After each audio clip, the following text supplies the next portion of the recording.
So you keep talking today about this business being micro relationships. Yeah, Joe, it's dawned on me that think about this first. Do you have time to talk about this? I mean, I'm literally working here for you, Okay. so yeah. So think about it. I'm behind this glass door. We're one of a couple mattress stores, 30 years in town almost. And people come in and buy beds, but the transaction's an hour.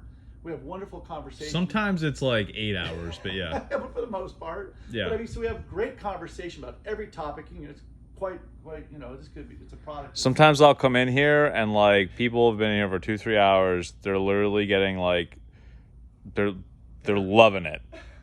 Sometimes, Yeah. right? So that becomes a relationship with a customer. So it's a transaction and some personal communication.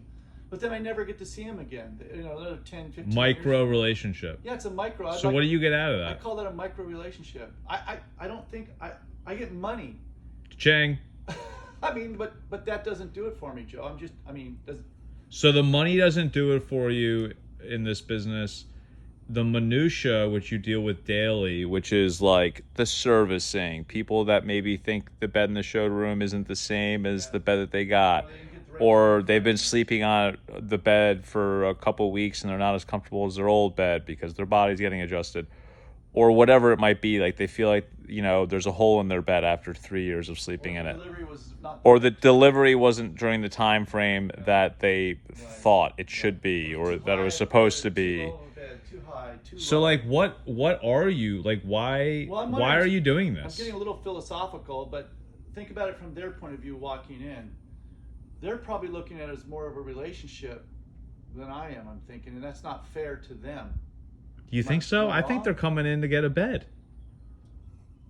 And then some of them like They end are, up but- having a great conversation with you and they're like, all right, that guy, the owner of that store really, he likes me, he remembers me, he sees me, when you're like, just another customer. Well, because God, I hope I don't come across that way because they're not. No, you're not. You Also don't important. come across that No, way. but Only okay. I know that behind the scenes because he deals with thousands of people. No, Joe. But you think about it. So if this were a restaurant and I'm the proprietor here, and I do a beautiful chef job and beautiful plates, and you get to know the customers on a frequent basis, those become relationships in that business. My point is, I'm missing business relationships.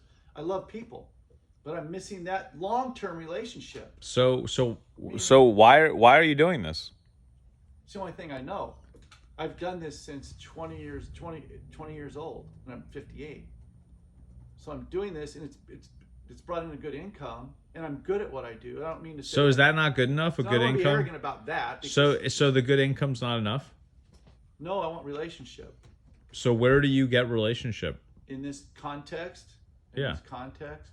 Like how do you? I don't see how you do. I guess you don't in this industry. I mean, guess- people I are guess here to get a bed, and then they go on sleep on it for 5 years or 10 years, we get- and we then get a you lot of- maybe see them again after that. But we get a lot of referral. So apparently, Yeah, because you're their mattress guy. right. It's like the shoe guy or the tailor. How about your custom tailor that you know for years and years? And Right, except the difference between the shoe and the tailor guy is you typically see them more often. That's what I'm saying. That's what I'm missing. I guess we're getting a little heartfelt. Maybe here. we should come up with a bed idea where they have to buy from you every 8 months. That's called junk. Those are junk beds. You go online for that stuff, Joe. Right. Yeah.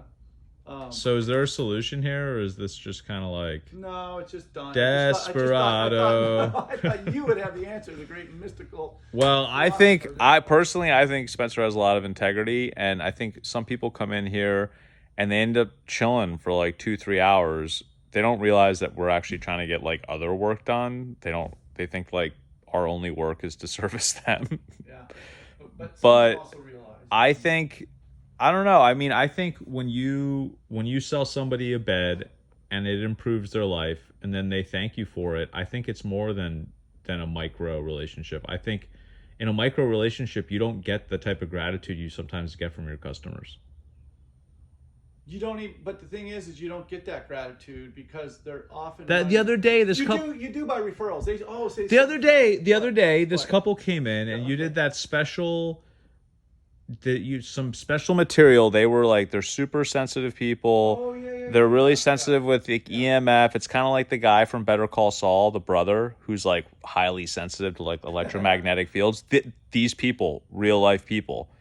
And Spencer made them a special bed and they've been sleep with a Faraday on it, Faraday material, Yeah.